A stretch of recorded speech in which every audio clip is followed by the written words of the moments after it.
before we get started on like a formal introduction of Adam Winch, because that's going to be quite interesting, I want to do a little informal thing for him real quick. Um, he's been behind the scenes helping me with these lives, which I absolutely appreciate. And but I want to tell you a little story that ties directly into Adam and why I'm here every Wednesday and why I continue to keep showing up for you every Wednesday. So I've had it on my heart for probably close to a year to do something like this, to do some sort of a podcast or live stream long before I ever met Adam or became an instructor at Defenders USA. But I was absolutely petrified to do anything of the sort and scared to death. And, there's things sometimes that you wish you could do, but you never quite get the courage up to do. Well, that was me.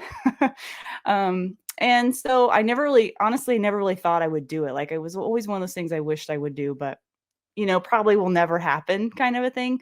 And maybe a lot of you don't know that I didn't even know who Adam Winch was or what Defenders USA was before April of this year. And that's a whole other story unto itself. You can go back to, I think it was the end of July, one of the first broadcasts I ever did. If you go back to the Defenders Live Facebook group page, it's pinned at the top of the feed, and it's called My Story. And same with Defenders Live YouTube channel. You can look it up there. I don't think it's on the Defenders USA one, but anyway, it's called My Story, and it tells you about how all of this came to be. And that's not what I'm here to tell you about, but after I became an instructor unexpectedly with Defenders this past summer, I mentioned this just like nonchalantly to Adam about the live stream idea, and he enthusiastically encouraged me to do this. But here is how and why I was actually able to jump off this virtual live streaming cliff, and it has been a literal cliff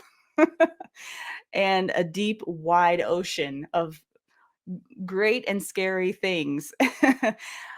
So leading up to the classes that I took with him in last April, where I first met him and found out who Defenders USA was or what the company was, I went on his YouTube channel. And because I wanted to check him out, I wanted to see who this guy was, what this company was about, et cetera, et cetera. I'm sure most of you do that too before you go to training classes if it's somebody you're not sure who they are. And what I saw was an extremely talented shooter, but what I loved about the channel was that it was just him being real. Like there was no producing or scripting or any of that stuff. It was just a lot of good information. There was a lot of meat on the bones of what he was saying. I could relate to what he was saying. A lot of it was new information. I was learning a lot, but he would mess up in the middle of a video and just keep on going.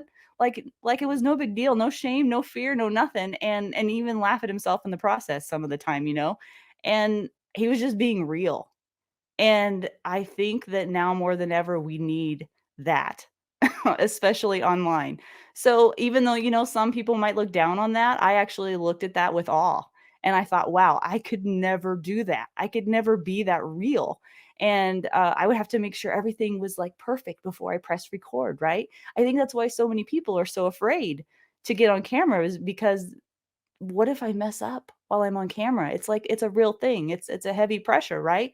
It takes real courage to just be yourself, especially on camera, and care more about the message than how you look delivering the message. The message is more important, and that is what I've learned from Adam through this process. And while Adam can definitely very effectively deliver some incredible messages, I have seen him do it in person and on camera that are incredibly inspiring, but the point is that it came from his heart, and that he does that in everything.